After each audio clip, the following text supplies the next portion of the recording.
the pleasure to present to you Dr. Martin Luther King, Jr.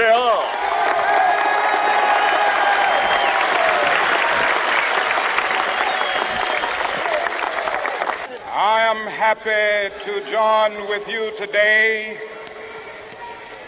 in what will go down in history as the greatest demonstration for freedom in the history of our nation.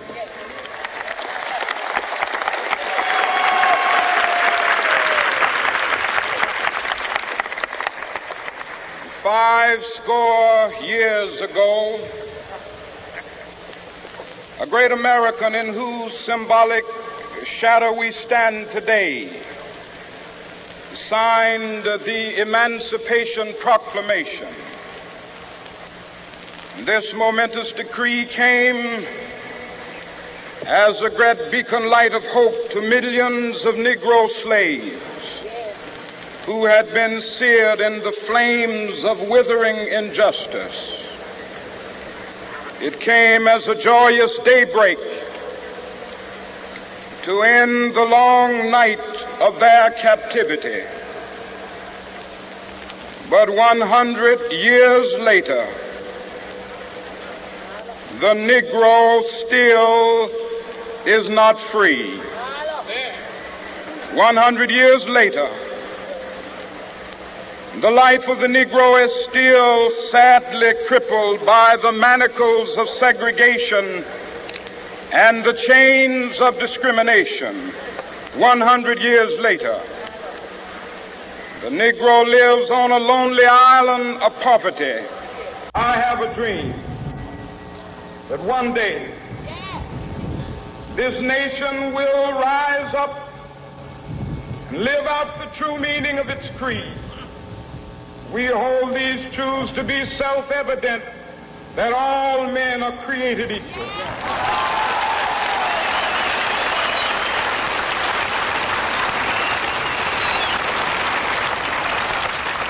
I have a dream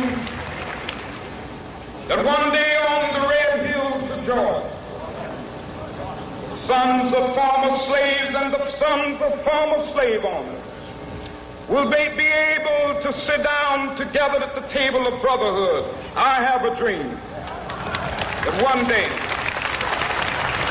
even the state of Mississippi, a state sweltering with the heat of injustice, sweltering with the heat of oppression, will be transformed into an oasis of freedom and justice. I have a dream. My poor little children will one day live in a nation where they will not be judged by the color of their skin, but by the content of their character. I have a dream today.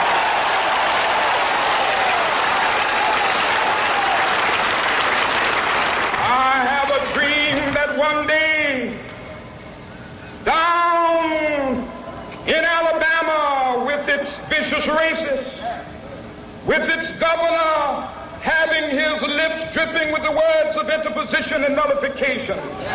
One day right there in Alabama, little black boys and black girls will be able to join hands with little white boys and white girls as sisters and brothers. I have a dream today.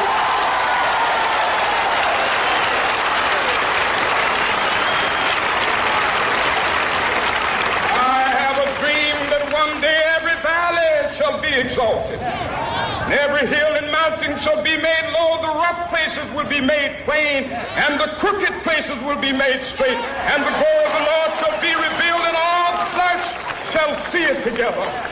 This is our hope. This is the faith that I go back to the South with. With this faith, we will be able to hew out of the mountain of despair a stone of hope. With this faith, we will be able to transform the jangling discords of our nation into a beautiful symphony of brotherhood.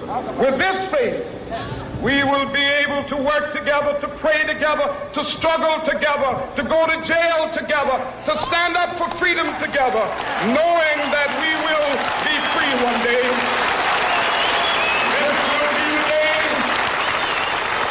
This will be the day when all of God be able to sing with new meaning, my country, tears of thee. Sweet land of liberty, of thee I sing. Land where my fathers died, land of the pilgrim's pride. From every mountainside, let freedom ring. And if America is to be a great nation, this must become true. And so let freedom ring. From the prodigious hilltops of New Hampshire, let freedom ring. From the mighty mountains of New York, let freedom ring. From the heightening Alleghenies of Pennsylvania, let freedom ring. From the snow-capped Rockies of Colorado, let freedom ring. From the curvaceous slopes of California. But not only that, let freedom ring from Stone Mountain of Georgia. Let freedom ring from Lookout Mountain of Tennessee. Let freedom ring from every hill and molehill of Mississippi, from every mountainside. Let freedom ring, and when the capital,